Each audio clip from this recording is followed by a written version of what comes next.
I think what you're alluding to is that is actually easier and more viable to do today than it was, let's say, 10, 20 years ago. Most people are not equipped to understand the seemingly endless facets of an HOA. That's why we're here, to help you become uncommonly prepared to serve your HOA. Whether you're a board member or a manager, join us in the Uncommon area. Welcome to the Uncommon Area. I am Matthew Holbrook, and this episode is about the pitfalls and opportunities of modern HOA repair projects. I know that's a mouthful, but in this episode, we are going to be unpacking the financial considerations for an HOA repair project, as well as the politics and the emotions and the interpersonal realities that almost always accompany a major repair project in an HOA. So I think that this is a really important topic, and in this episode, joining me to discuss this topic is Dirk Petchul of Whitney Petchul. Dirk has been in the industry providing legal counsel to homeowners associations for many, many years. He's one of the veterans of the industry, and at this point has really seen it all and really brings a helpful perspective to a board of directors and to managers as to how to think about these major repair projects, how to attack the financial considerations, and how to manage and to plan ahead for kind of the social dynamics that are involved with the politics and the emotions and the interpersonal considerations. And so I think this is a very helpful episode, and would encourage you to watch and to listen to it in its entirety. And if you find these episodes to be helpful, I really want to ask that you would subscribe so that you can follow along and benefit from future content of the Uncommon Area. Well, Dirk, thank you so much for being part of this episode. We are talking about HOA repair projects. And in particular, we're going to get into politics and emotions and finances, plus the opportunities that are embedded with these kinds of projects. Maybe just to start off, why is this an important topic for us to even do an episode about? I think it's a pretty important topic for a couple of reasons. And that is, while these type of projects have always been around, I think a couple of things are happening currently that change that up a little bit on all of us. I think number one, we have an aging infrastructure, so it's happening more often. In the decades that I've been doing what I do, which is represent community associations as an attorney, we've dealt with these, but the volume of these that we've dealt with have never reached what it's at this moment, just because of the aging infrastructure, probably also because of what everybody terms as the balcony bill, Civil Code Section 5551, the inspections that have to be done and the reports that have to be created before January 1st of next year.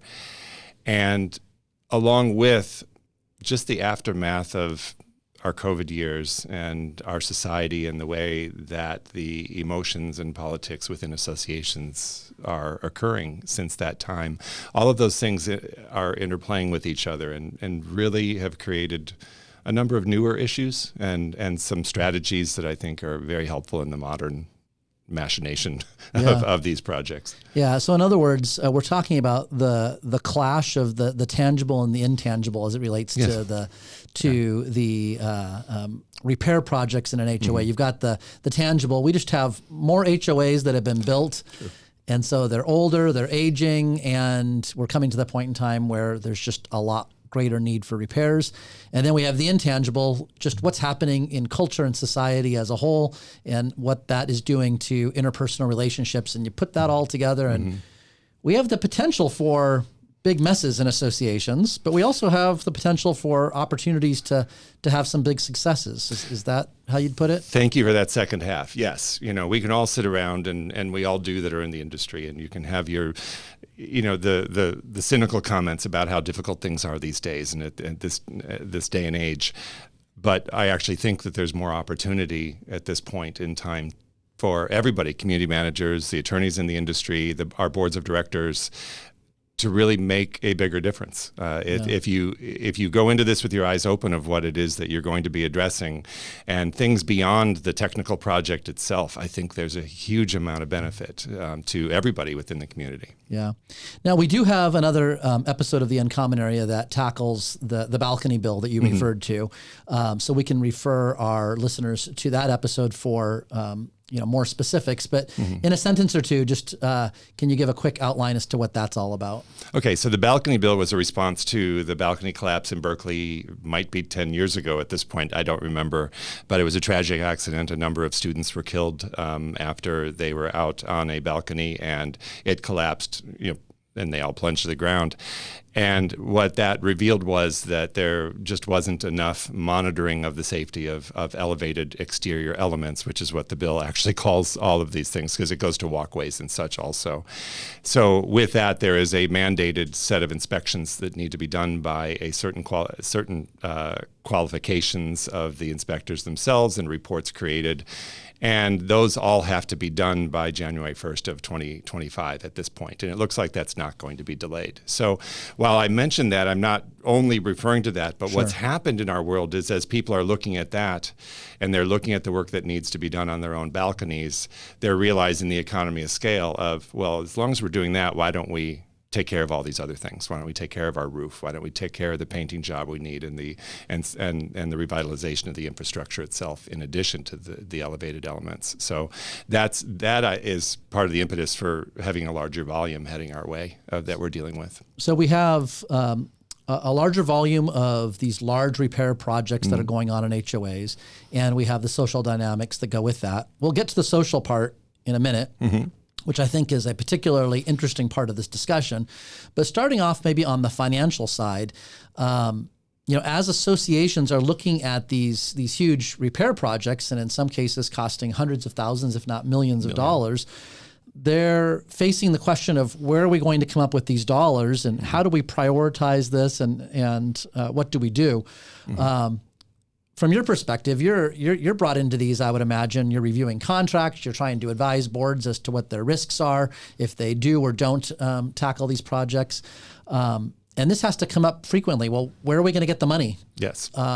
What do you tell clients? It comes up every time, not just frequently.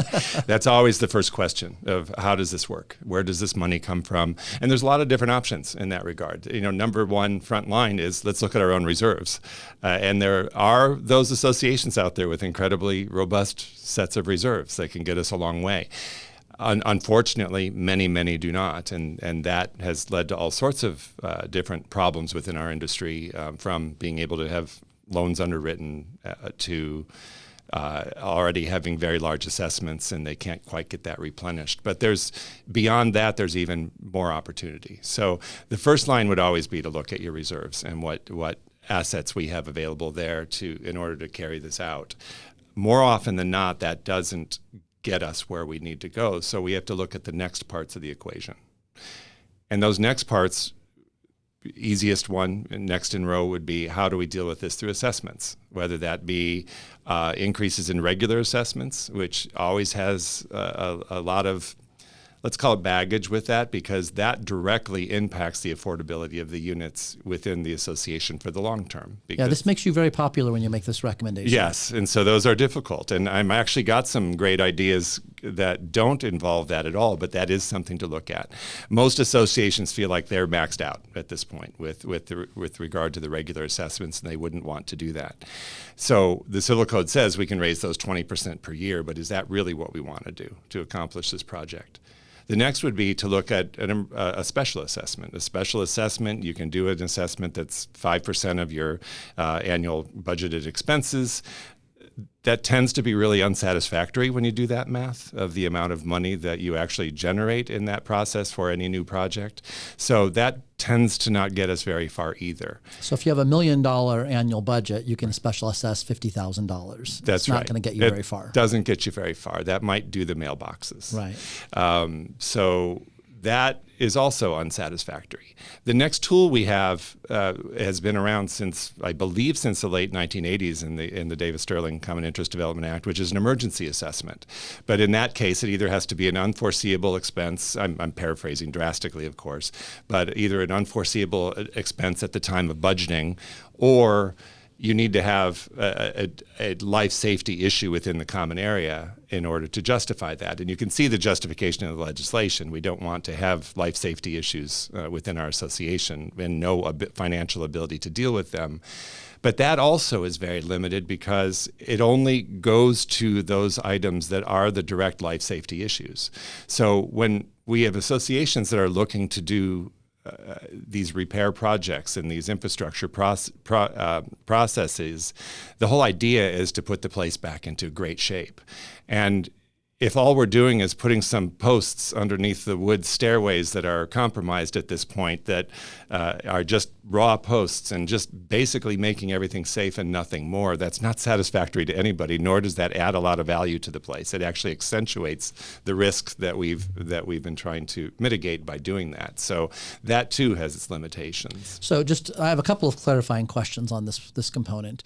First of all, the emergency special assessment is limited to unforeseen expenses that were not foreseeable at the time that the budget was done. Correct. I want to come back to that, but you just gave the example, and I've never really thought of this before. So if you have stairs that are falling apart, and it wasn't foreseen, and that comes to light, the board could special assess for the safety components related to those stairs, but not to the rest of the repairs that might be included with fixing those stairs if they're not like safety related? There's not a lot of case law on the issue, but when it designates in the civil code what you can do, it does go to the life safety aspect of it, in addition to the unforeseeability. Those are two different criteria that you can use. But in the case of the stairs, it would be, we have a life safety risk in our common area at this point. We can go and fix this. The implication is we get the bare bones amount of money necessary to make it safe. Safe isn't pretty necessarily. So the logic is you can't go too far with that. You're not going to get into the new treads and the new handrails at the top that are beautiful brass and things of that sort that you would normally want to do in a typical community within Orange County. So there is no bright line between those two things, but with each added amount you put in there, it comes more risk that it wouldn't qualify. And where that rubber meets the road is not with our firm. We don't do assessment collection work, but somebody chooses not to pay their assessment, and then suddenly it's being legally challenged. That has to be dealt with at that back end, and we just don't like to go that direction if we don't absolutely need to. All right. I know you have other things you want to get to, but I want to dig on this unforeseen component for just a minute. All right. So you have an association who wants to paint their community. Let's say it's a townhome community. They're going to paint the exterior of the units, and they've actually reserved for that. So they're ready to go. They're good to go. They have signed a contract, or they're in the process of getting a painter lined up. And as they prepare to go do the painting, there's some further investigative work that is done along with that. And all of a sudden they find out that they have massive termite damage and dry rot under the wood. Wasn't visible from the outside. Yes. This is just totally hypothetical. Never happens. Right. Happens all the time. So they get into this and they find out they have all of this wood damage, and there is a massive amount of repairs that have to be done so that they can paint the community. They have not reserved for that, not adequately. And they're now finding themselves totally in a bind to complete this project. If they don't do it quickly, the association is going to deteriorate significantly more, and those costs are just going to escalate more and more. They need to address this. Mm-hmm. It's budget time. Now, you said it's unforeseen at the time of budget. Let's say this all comes to light and they're in the process of doing the budget. They have to either increase the assessments beyond the 20%, or they're going to have to special assess something to generate these dollars. The scenario I just described does not meet the unforeseen requirement for an emergency special assessment, correct? It might not. And at the time of budgeting, the theory was when this whole set of restrictions was put in place in the 80s, was that 20% would always get you where you want to go. that 20% increase for the next year, you could reallocate money and get what you needed to do. Modernly, that's not the case. There are extraordinary expenses these days coming out from all directions, from insurance for the project itself, to the cost of construction, to the cost of different services that we have to have within our communities, such that a 20% increase doesn't necessarily cover the ground we need it to.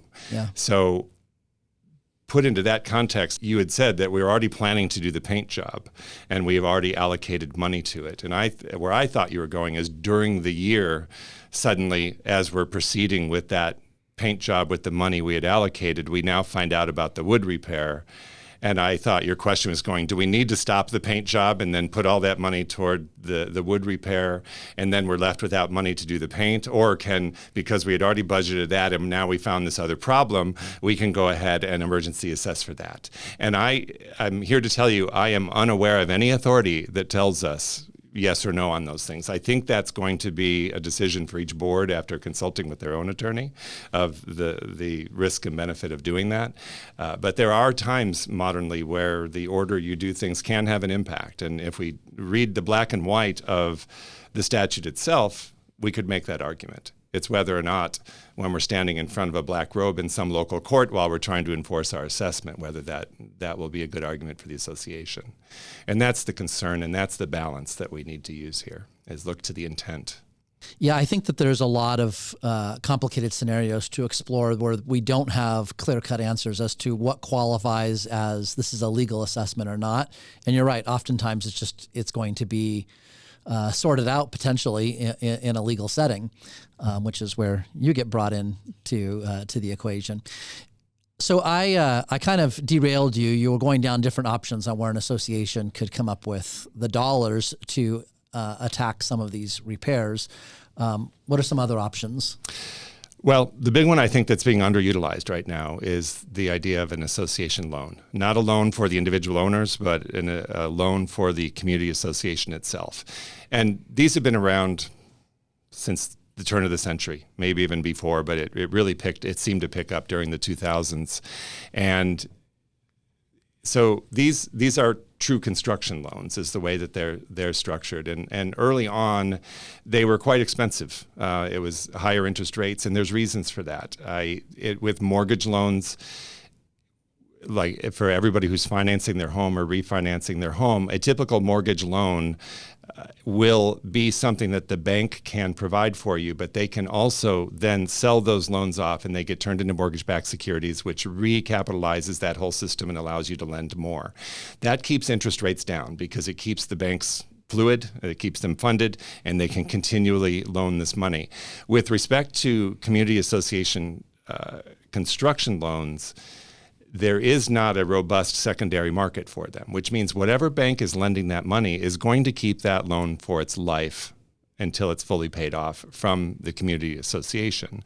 So those tended to be higher interest rates. But interestingly enough, over the years, I think that the banks and the financial institutions that do those loans have proven to themselves that they're incredibly safe. You're not relying on the income of a single earner or even a single family. Your security is the income of an entire community. And there has been very, very little failure on those loans over the years.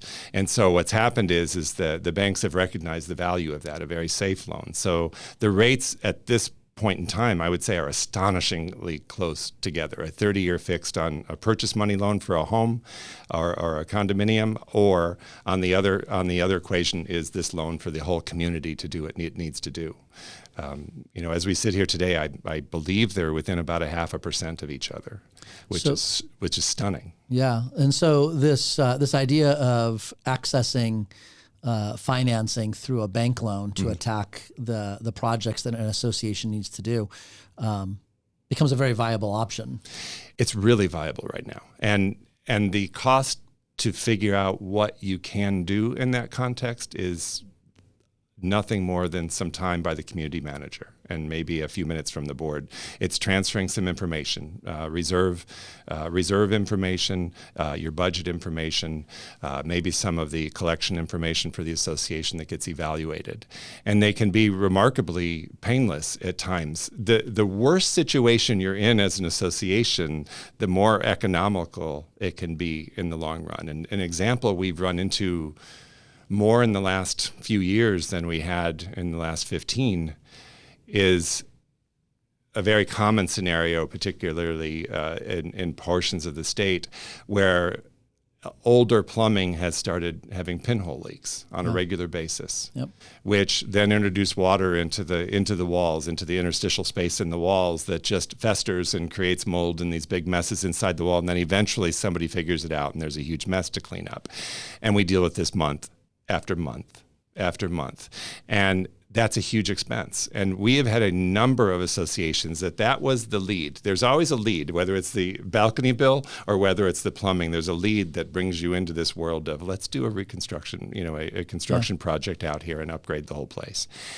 So when we've had those situations, we found a lot of scenarios where the banks, the right banks, the ones who do this a lot, look at that and realize we're spending, and I'm just going to make up numbers, spending $45,000 a month chasing repairs and fixing the damage that was caused by each of those necessitated repairs. So let's say we have 3 pipe leaks during the month, all of them dealt with mold. Very large amounts of money being spent on a monthly basis. Then we look into what is the cost of repiping our entire project. And I'm speaking about condominiums in that setting. But we have had situations where we can do the loan, get the entire place repiped, do more work than that to upgrade other things. And the debt service on that loan is less than we were spending every month to chase the leaking pipes. Right. So in that evaluation, the loan was literally no more money out of pocket for each individual member of that association than no loan. Right. Yet they were funded to the tune of $1 million, $2 million, at times $3 million to go and do this project all at once and gain that value overnight. Not overnight, very quickly. Yeah. Well, that certainly seems like a really important option that more associations should be exploring. And I think what you're alluding to is that is actually easier and more viable to do today than it was, let's say, 10, 20 years ago. And so this is really becoming a good option. Drastically easier. And we have a lot of banks and financial institutions within our own industry that are really beginning to specialize in that in these days. And it's a great, great avenue. Yeah. So there's these financial components that need to be addressed, but there are the people issues that come along with this. There's political issues and there's high levels of emotions. And I'm not sure where to start in this part of the conversation, but I know it's an important aspect. So I'll just kind of let you start where you think that it's most important. And where do you see the people component really coming to a head on these issues? Well, I think it deserves a lot of pre-planning before it comes from the membership itself. I think the board has to realize what they're walking into at that point, because there are a lot of emotions tied to whether it's a loan, extra assessments, even just the big projects themselves, that particularly, I'll just say it, post-COVID, we all thought as soon as we came out from the COVID isolation that everybody would be happy. And I don't think there's anybody on any of our boards of directors or anybody who's a community manager in our industry or any attorney who works in our industry who say that happened. People came out a little bit harsher, a little bit more combative, ready to challenge the board. As an example, I believe through our office, I have seen more removal votes or recalls of boards probably in the last 3 years than I'd seen in the last 30. Yep. It is a very common occurrence. That is a symptom of what I'm talking about right now.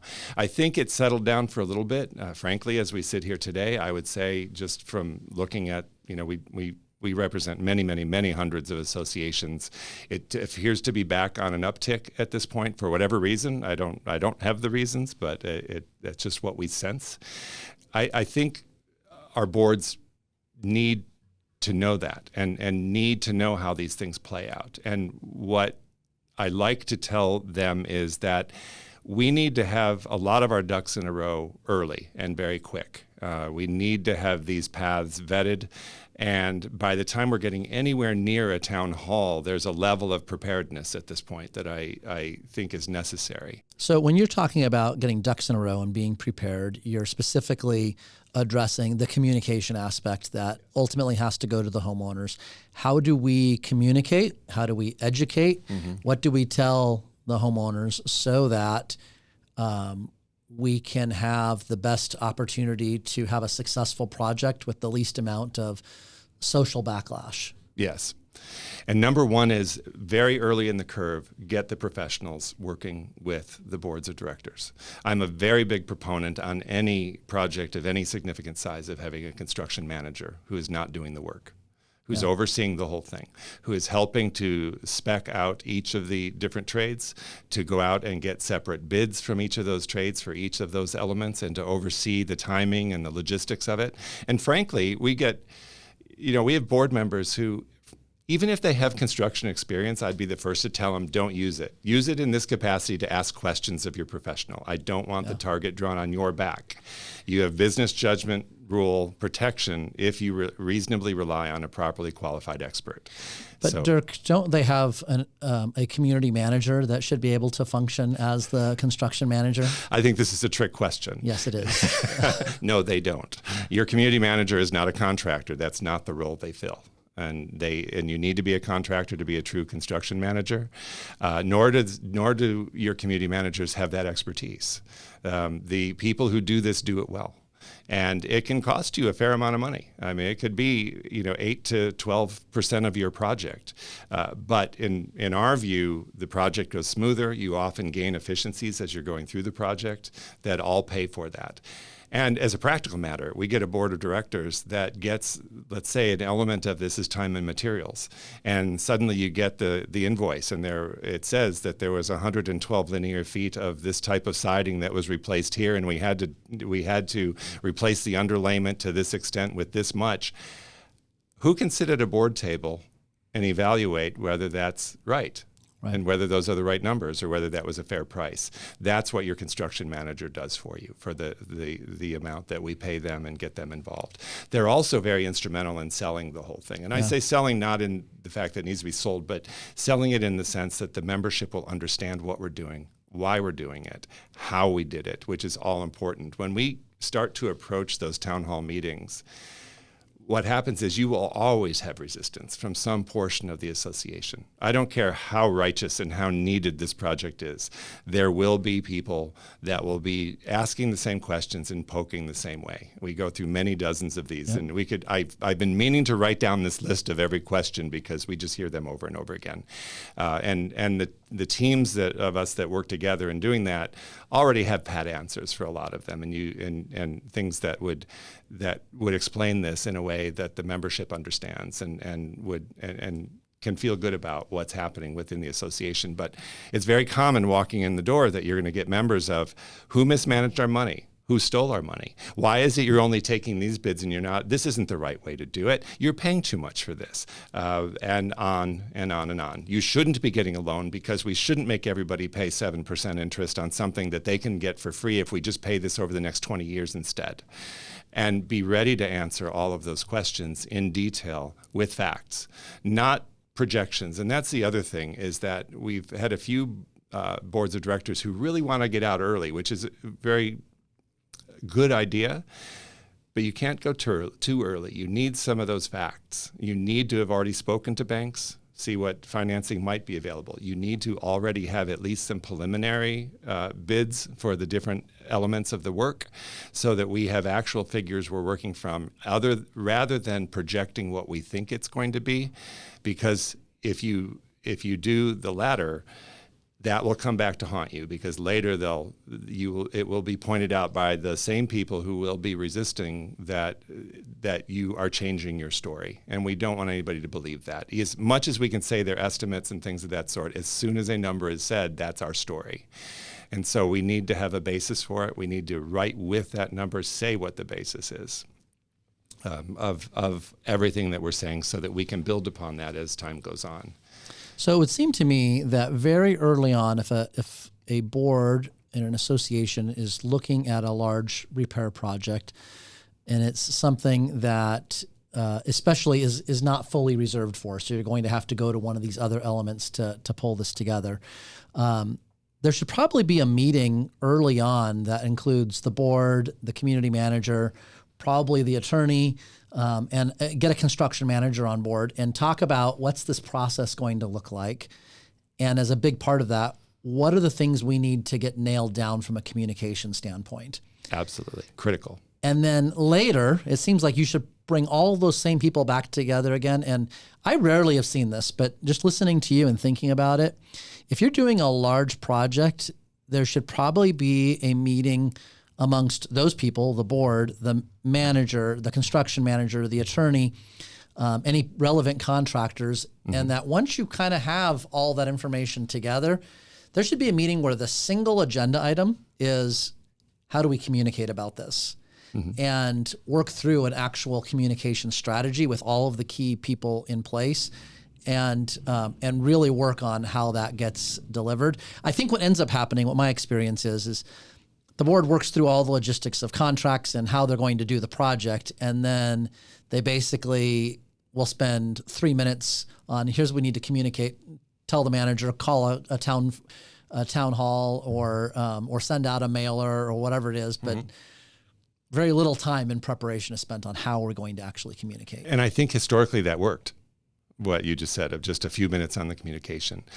That's where we're bringing this into the modern day. You've got a different level of potential opposition and interference in that. So yes, I completely agree with you. We have a lot of people within the industry who've been through this many times. They are very used to where this is going and can foresee where it can go.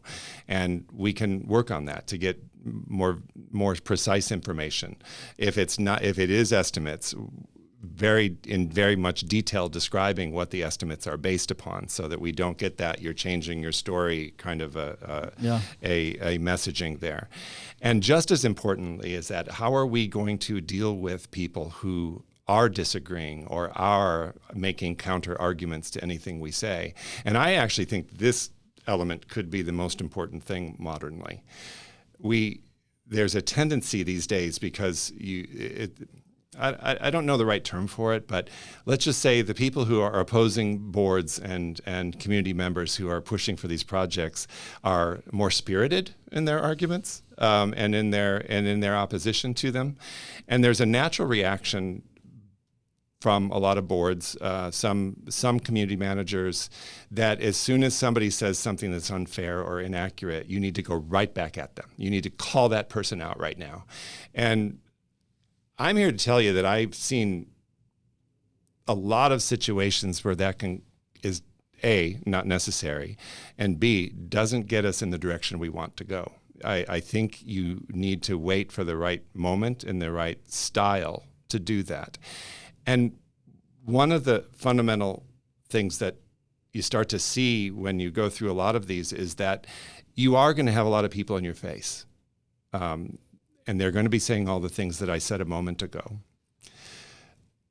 But in almost every case, it's a very small percentage of the whole community. So you've got a whole bunch of community members that aren't at that meeting. They're all at home with their families. They don't see what's going on. They don't see what's in the face of management. They don't see what's in the face of the board and maybe the vitriol at the meeting.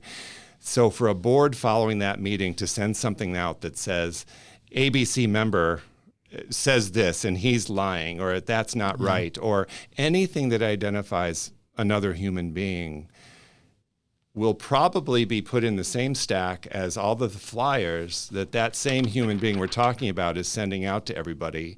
And now the membership has two pieces of paper and they think both the board and this guy are nuts. Yeah. And that doesn't get us where we want to go. So we are big advocates of very neutral business-like messaging. We don't want to alienate the 60, 70, maybe 80, maybe even 90% of the membership who might be very much on board with us. So I tend in that situation modernly to counsel boards to do a very neutral piece that says, you know what, we understand that there's a lot of discussion and a lot of justified concern about this project. It's big. We all take this very seriously. We too are members just like you. We feel that there's been a little bit of misinformation. And we just wanted to clarify a few things, bullet point, that set out the facts. Rather than responding to an individual, we're just being businesslike, and we get a much better response to that. So what I'm taking away from what you were just covering, we have some societal shifts, especially post-COVID. And I'm going to put it this way. I think that people are generally, less trusting than they were before. And that lack of trust means when 5 random strangers who make up a board and another random stranger who is the manager and then another one who's the attorney says, this is what we need to do with all of your money, and you're going to have to pay X amount more, people are just going to have a hard time trusting that that is the right thing, that it's a good thing, that it's in their best interests, and so forth. And that leads to the second point is that I think people have felt extra freedom to fully express everything that they think and feel. And so when they are not trusting, that gets fully expressed in ways that maybe previously was less common. And so you put those two things together, you have a hotbed for just a lot of interpersonal mess, if we could say. And then what your counsel is one, don't let things become personalized. Do everything you can to keep it from being personally directed. So if there's a homeowner or anybody who is attacking the board, don't respond in kind in a personal way. And secondly, keep things on the level, keep it very, you said business-like, professional. We want to keep it at an appropriate level to respond. And then I would just add third, I think that boards need to be very aware of how different communication styles and modes are important. They need to be able to communicate in writing and email, potentially even make videos that can go out to the community, hold town halls, use social media. We did an episode, and I would encourage everyone to check it out, on storytelling and to incorporate telling micro stories into some of this communication that might highlight the need and the positive outcomes and helping people connect on a more emotional level. Yes. All of these things become a really important part of the equation in effective communication. Right. And when I'm counseling hold back and don't go after that person, it's not lost on me that we have a bunch of board members up at a table who might be called liars, cheaters, thieves, and things of that sort. And I understand that emotion. That's not lost on me. Yeah. But very few people actually hear that. Yeah. Beyond that meeting is my experience. Every once in a while we have somebody posting it on social media. But even there, I think reacting to it is a mistake. I think that all that does is perpetuate it, and it causes another person to want to reinforce their own argument that they're making that you are offended by. And you're better off just letting it go off into the ether, because the other thing we've learned in the post-COVID years is that while things are very harsh, they also just dissipate very quickly if they're not reacted to. If somebody's boxing against a shadow, there's nothing there to continue the fight with. And that feels to be the best avenue forward. And we've actually brought into the fold some of the people that were originally objecting. I don't know that you're ever going to get all of them. You could have a 12-unit association. You can almost do it by percentages, whether you're 10,000 doors or 25 doors. It almost seems just to work out mathematically every time. You're just going to deal with that, no matter how well-intentioned and how well-planned the project is. Yeah. We actually, we had an association in San Diego where we had just taken over a contract. And one of the first things that comes to light is exactly one of these situations. And we get to be the ones to deliver to the board, hey, we're going to have to do a special assessment in this case. That was the solution. And the board came to understand that, and we're the new management company, and we get to now be the mouthpiece back to all the members saying, aren't you glad you live in an action property management association? You have a special assessment. Yes. In this particular case, our manager and our management team really put together an aggressive communication strategy, and they were very intentional about communicating very specific information as often and as directly as they needed to in a whole variety of ways. And they got 100% vote on that special assessment. Wow. When does that ever happen? It never happens. It happens, though, when you have effective communication. Yes. And by the way, just as a quick side note and promotion into our storytelling episode, I just told you a quick story that illustrated how that is possible and can give hope to doing something in the right way. When we find ways to incorporate stories into our communication, even to in communicating, here's why we need to do a special assessment, and here's the benefit. If we can tell the right stories, it helps to underline and make those points more powerful.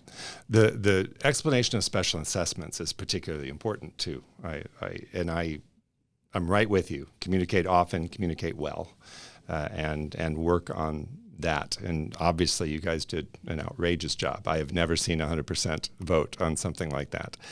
But I mentioned earlier that there are times when you don't need that for the loan. More often than not, you do. There needs to be some bump of a special assessment to pay the debt service on that loan. And that's, if I can rewind the tape a little bit back to our loan discussion, because I think this is just critical for understanding how that works. In the types of loans that are done for community associations, they have, they're construction type loans, which means, let's just call it $2 million. We're doing a $2 million loan. That doesn't mean we're borrowing $2 million. That means we have the ability to borrow $2 million. It is handled on a draw basis. So you get an interest rate for a draw period that is usually 6 months to maybe 12 months for the duration of the project. And we effectively have a credit card in our hand for $2 million. When we hire this vendor to do this work or this contractor to do this work, we can then pay them with this credit line that we have. There are, pay application information we have to provide to the bank, but that gets paid to them. For that first 12 months, anything we borrow on that card is just interest only. We're just paying the carry cost on the money itself. We're not repaying it at all, because it's at that period at the end of the draw period when it's all amortized for the duration of the loan, which tend to be shorter, maybe 5 to, now they're going up to 15-year range these days. So 5 to 15-year loan, it gets amortized on that spot. We only have to amortize and carry a loan on what we've actually borrowed.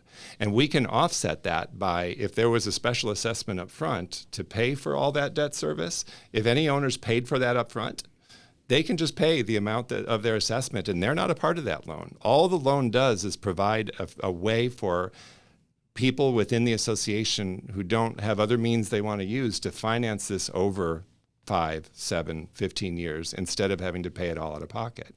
So it's nothing but a benefit. And so if you have other sources of money, if you have other places you want to borrow it for tax advantage, or you have it in savings and you don't want to pay interest on it, that can all be done during that draw period, and it eliminates that owner. And this is most of the loans that are being given to our associations. So they're amazing vehicles to meet the needs of an association without forcing anybody to do anything. Yeah. And I just wanted to backtrack on that. And I have nothing to do with any of the banks that do this. I just watch them work, and I've seen them work miracles for a number of associations that we've been working with. Yeah, no, that's great. Well, is there anything else when it comes to these repair projects that we should be talking about that that boards or managers should be aware of? On the balloting, there's very typically balloting. And the balloting will come for 2 reasons. Number one, in order to obtain a loan for the community association, some governing documents require that a certain level of the membership approve through balloting for the loan itself. Others will require that there be an approval for any security given to the lender for the loan. And then the third category would be an approval of a special assessment that's for the debt service on the loan to make sure it can be paid off. I think working up to that balloting is important. The messaging in the ballot itself is important, and there are different ways to package it in different ways, different types of projects. So it can be a single yes, no. You approve the loan of this amount that's going to be secured by our assessment, our assessment cash flow. And then in the same thing, by saying yes to this, you're also approving the special assessment of this much per unit to pay for that loan. Or there are times that can be broken apart. And we've seen different political situations want to play differently. So it's not one size fits all. You look at the whole situation. And we've had a number of situations where the association found it was easier to explain the special assessment by itself. We need this to fix this. And a special assessment under California civil codes just takes a majority of a quorum of the membership. That's one of the lowest vote requirements that you have in a community, which just means all we need is a quorum of members to turn in their ballots or be present at the meeting, and a majority of them of those who are present need to say yes. So if you had a 51% quorum requirement, you would need to get 25% plus one or 26%. In a perfect scenario, as far as the easiest vote to get, you would get exactly just over 25% of your membership turn in your ballots, and of that, or 50%, I'm sorry. So you could get a special assessment passed with just about 25% of your membership saying sure. Yeah. So it's a much lower bar. And once that's in place, we've had a number of associations that'll build in some wiggle room on when they impose that, once that's approved by the membership. And then while that's pending, then in order to make the explanation of the loan easier, then they go out with a loan ballot and say, this is only for those of you who don't want to pay that lump sum before this date. This is to help those in our community that are on a fixed income or on a tighter financial situation. Give them the option. You don't have to participate in this. If you pay it in advance, you're not even a part of this. But please, give them the option. And so then what happens is we get both in the longer run. And we've had a number do it that way, because when you lump it all together, sometimes it's a little bit harder to explain. On the other hand, we've had associations based on who lives there and the responses in those town hall meetings that said, let's just go for it once. It's cheaper. Yeah. We can get this done, and it works. So I guess I'm here to say it's not a one size fits all. You need to look at what the demographic is within the association, what the emotional response of the association is, the nature of the project, and look at each scenario and customize what your strategy is going to be. Yeah. And so that's really a conversation that the board needs to have amongst themselves, with their manager, with their attorney, and kind of evaluate all the different options. Yeah, I think particularly with the construction manager and the attorney and the board and community management is a critical team there. The contractors that we're bringing on, at times, if we have a large problem in one of those areas of one of the particular contractors, it's worthwhile to have them be a part of it. More often than not, though, that core team that I just mentioned would be the group that gets together, because we're naturally the most in tune with the messaging that may work in that situation. Great. Well, that concludes this episode of The Uncommon Area, and I hope that you found that to be helpful. If so, I would encourage you to subscribe so that you can follow other episodes of The Uncommon Area and benefit from the content that are produced in those episodes.